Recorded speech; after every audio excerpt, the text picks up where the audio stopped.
Marc 0 four. De nouveau, Jésus se mit à enseigner au bord de la mer. Une foule si nombreuse se rassembla autour de lui qu'il monta dans une barque et s'assit, tandis que toute la foule se tenait à terre, au bord de l'eau. Il leur enseigna beaucoup de choses en paraboles.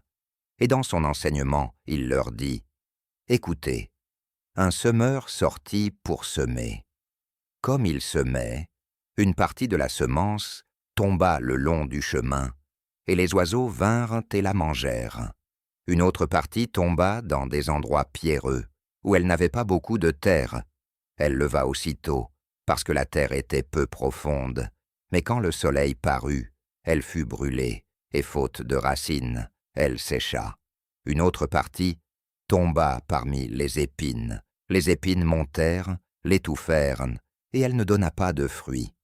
Une autre partie tomba dans la bonne terre. Elle leva, grandit, et produisit du fruit, donnant 30, 60 et 100 pour un. Puis Jésus dit, « Que celui qui a des oreilles, pour entendre, entende. » Lorsqu'il fut seul, ceux qui l'entouraient, avec les 12, l'interrogèrent sur les paraboles. Il leur dit, « Le mystère du royaume de Dieu vous a été donné, mais pour ceux du dehors, tout se fait en paraboles, afin qu'en voyant ils voient sans percevoir, et qu'en entendant ils entendent sans comprendre, de peur qu'ils ne se convertissent dès que leurs péchés ne leur soient pardonnés. » Il leur dit encore, « Ne comprenez-vous pas cette parabole? Comment donc comprendrez-vous toutes les paraboles? Le semeur sème la parole. Ceux qui sont le long du chemin, là où la parole est semée, quand ils l'ont entendue, aussitôt Satan vient et enlève la parole qui a été semée en eux. De même, ceux qui reçoivent la semence dans les endroits pierreux entendent la parole et la reçoivent aussitôt avec joie. Mais ils n'ont pas de racines en eux-mêmes. Ils ne croient que pour un temps. Et dès que survient une tribulation ou une persécution à cause de la parole, ils trébuchent. D'autres reçoivent la semence parmi les épines. Ce sont ceux qui entendent la parole, mais les soucis du siècle, la séduction des richesses et les convoitises de toutes sortes viennent étouffer la parole et la rendent infructueuse. D'autres, enfin, reçoivent la semence dans la bonne terre. Ils entendent la parole, l'acceptent et portent du fruit, 30, 60, 100 pour un. Il leur dit encore, « Apporte-t-on la lampe pour la mettre sous le boisseau ou sous le lit? N'est-ce pas pour la mettre sur le chandelier?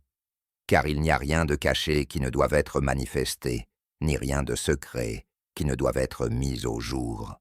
Si quelqu'un a des oreilles pour entendre, qu'il entende. » Il leur dit encore, « Prenez garde à ce que vous entendez. On vous mesurera avec la mesure dont vous vous servez, et on y ajoutera encore. Car à celui qui a, on donnera, mais à celui qui n'a pas, on ôtera même ce qu'il a. » Il dit encore, « Il en est du royaume de Dieu, comme d'un homme qui jette de la semence en terre. Qu'il dorme ou qu'il se lève, nuit et jour, la semence germe et croît, sans qu'il sache comment. La terre produit d'elle-même d'abord l'herbe, puis l'épi, puis le grain tout formé dans l'épi.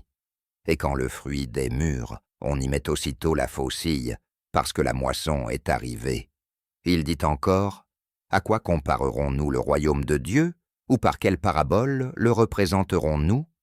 Il est semblable à un grain de moutarde, qui lorsqu'on le sème en terre, est la plus petite de toutes les semences de la terre. Mais lorsqu'il est semé, il monte, devient plus grand que toutes les plantes potagères, et pousse de grandes branches, de sorte que les oiseaux du ciel peuvent habiter sous son ombre. » C'est par beaucoup de paraboles de ce genre qu'il leur annonçait la parole, selon qu'ils étaient capables de l'entendre. Il ne leur parlait pas sans paraboles, mais en particulier, il expliquait tout à ses disciples. Ce jour-là, le soir venu, il leur dit, « Passons à l'autre rive. » Après avoir renvoyé la foule, ils l'emmenèrent dans la barque où il se trouvait. Il y avait aussi d'autres barques avec lui. Il s'éleva un grand tourbillon, et les vagues se jetaient dans la barque, au point qu'elle se remplissait déjà. Et lui, il dormait à la poupe sur un coussin. Ils le réveillèrent et lui dirent « Maître, ne te soucies-tu pas de ce que nous périssons ?» S'étant levé, il menaça le vent et dit à la mer « Silence, tais-toi !» Et le vent tomba, et il y eut un grand calme. Puis il leur dit « Pourquoi avez-vous ainsi peur? Comment n'avez-vous pas de foi ?» Ils furent saisis d'une grande crainte et se dirent les uns aux autres « Quel est donc celui-ci à qui obéissent même le vent et la mer ?» Luc 12. Pendant ce temps, comme une foule de plusieurs milliers de personnes s'était rassemblée, au point qu'on se piétinait les uns les autres, Jésus se mit à dire d'abord à ses disciples « Gardez-vous du levain des pharisiens, qui est l'hypocrisie. Il n'y a rien de caché qui ne doive être découvert, ni rien de secret qui ne doive être connu. C'est pourquoi tout ce que vous avez dit dans les ténèbres sera entendu dans la lumière, et ce que vous avez dit à l'oreille dans les chambres sera proclamé sur les toits.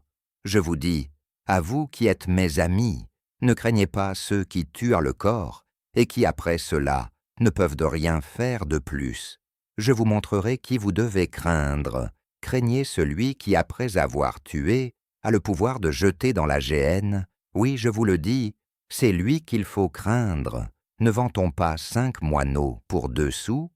Cependant, pas un seul n'est oublié devant Dieu. Et même les cheveux de votre tête sont tous comptés. Ne craignez donc point.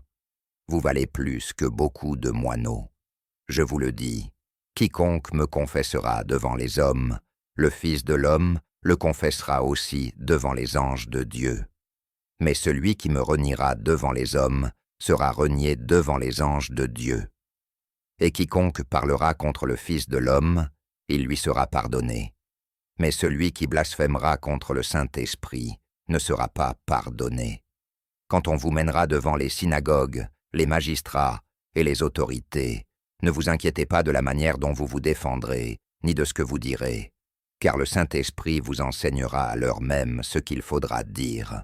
Quelqu'un de la foule lui dit « Maître, dis à mon frère de partager avec moi l'héritage. » Jésus lui répondit « Homme, qui m'a établi pour être votre juge ou votre arbitre ?» Puis il leur dit « Gardez-vous avec soin de toute avidité, car la vie d'un homme ne dépend pas de l'abondance de ses biens. » Et il leur dit cette parabole. Les terres d'un homme riche avaient beaucoup rapporté. Il raisonnait en lui-même, disant « Que ferai-je, car je n'ai pas de place pour serrer ma récolte. » Puis il dit « Voici ce que je ferai. J'abattrai mes greniers, j'en bâtirai de plus grands, j'y amasserai toute ma récolte et mes biens. Et je dirai à mon âme, tu as beaucoup de biens en réserve pour de nombreuses années. Repose-toi, mange, bois et réjouis-toi. » Mais Dieu lui dit « Insensé, cette nuit même ton âme te sera redemandée. Et ce que tu as préparé, pour qui cela sera-t-il? Il en est ainsi de celui qui amasse des trésors pour lui-même, et qui n'est pas riche pour Dieu. » Jésus dit ensuite à ses disciples « C'est pourquoi je vous dis, ne vous inquiétez pas pour votre vie, de ce que vous mangerez, ni pour votre corps, de quoi vous serez vêtus. La vie est plus que la nourriture, et le corps plus que le vêtement. Considérez les corbeaux. Ils ne sèment ni ne moissonnent, ils n'ont ni cellier ni grenier, et Dieu les nourrit. Combien valez-vous plus que les oiseaux? Qui de vous, par ses inquiétudes, peut ajouter une coudée à la durée de sa vie? Si donc vous ne pouvez pas faire la moindre chose, pourquoi vous inquiétez-vous du reste? Considérez comment croissent les lys. Ils ne travaillant ni ne filent. Cependant je vous dis que Salomon même, dans toute sa gloire, n'a pas été vêtu comme l'un d'eux. Si Dieu revêt ainsi l'herbe qui est aujourd'hui dans les champs, et qui demain sera jetée au feu, combien plus vous vêtira-t-il, gens de peu de foi? Ne cherchez pas ce que vous mangerez, et ce que vous boirez, et ne soyez pas inquiets, Car toutes ces choses, les nations du monde les recherchent, et votre Père sait que vous en avez besoin. Cherchez plutôt le royaume de Dieu, et ces choses vous seront données par-dessus. Ne crains point, petit troupeau, car votre Père a trouvé bon de vous donner le royaume. Vendez ce que vous possédez, et donnez-le en aumône. Faites-vous des bourses qui ne s'usent point, un trésor inépuisable dans les cieux, où le voleur n'approche point, et où la teigne ne détruit point. Car là où est votre trésor, là aussi sera votre cœur. Que vos reins soient sains et vos lampes allumées. Soyez semblables à des hommes qui attendent leur maître à son retour des noces, afin de lui ouvrir dès qu'il arrivera et frappera. Heureux ces serviteurs que le maître, à son arrivée, trouvera veillant. En vérité, je vous le dis, il se scindra, les fera mettre à table et s'approchera pour les servir. Qu'il arrive à la 2e ou à la 3e veille, heureux ses serviteurs s'il les trouve ainsi. Sachez-le bien, si le maître de la maison savait à quelle heure le voleur doit venir, il veillerait et ne laisserait pas percer sa maison. Vous aussi, tenez-vous prêts, car le Fils de l'homme viendra à l'heure où vous n'y penserez pas. Pierre lui dit, « Seigneur, est-ce à nous, ou à tous, que tu adresses cette parabole ?» Et le Seigneur dit, « Quel est donc l'économe fidèle et prudent que le maître établira sur ses gens pour leur donner la nourriture au temps convenable? Heureux ce serviteur que son maître, à son arrivée, trouvera faisant ainsi. En vérité, je vous le dis, il l'établira sur tous ses biens. Mais si ce serviteur dit en son cœur, « Mon maître tarde à venir », s'il se met à battre les serviteurs et les servantes, à manger, à boire et à s'enivrer, le maître de ce serviteur viendra le jour où il ne s'y attend pas et à l'heure qu'il ne connaît pas.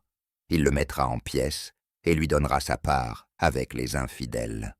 Le serviteur, qui ayant connu la volonté de son maître, n'a rien préparé et n'a pas agi selon sa volonté, sera battu de beaucoup de coups. Mais celui qui ne l'a pas connu et qui a fait des choses dignes de châtiment sera battu de peu de coups. On demandera beaucoup à qui l'on a beaucoup donné, et l'on exigera davantage de celui à qui l'on a beaucoup confié. Je suis venu jeter un feu sur la terre, et combien je voudrais qu'il soit déjà allumé. J'ai un baptême dont je dois être baptisé, et combien il me tarde qu'il soit accompli. Pensez-vous que je sois venu apporter la paix sur la terre? Non, je vous le dis, mais la division. Car désormais 5 dans une maison seront divisés, 3 contre 2, et 2 contre 3, le père contre le fils, et le fils contre le père, la mère contre la fille, et la fille contre la mère, la belle-mère contre la belle-fille, et la belle-fille contre la belle-mère. Il disait encore à la foule, « Quand vous voyez un nuage se lever à l'Occident, vous dites aussitôt, « La pluie vient », et cela arrive. Et quand vous voyez souffler le vent du midi, vous dites, « Il fera chaud », et cela arrive. Hypocrite, vous savez discerner l'aspect de la terre et du ciel. Comment ne discernez-vous pas ce temps-ci? Et pourquoi ne jugez-vous pas par vous-même ce qui est juste? Lorsque tu vas avec ton adversaire devant le magistrat, efforce-toi, en chemin, de t'arranger avec lui, de peur qu'il ne te traîne devant le juge, que le juge ne te livre à l'huissier, et que l'huissier ne te mette en prison.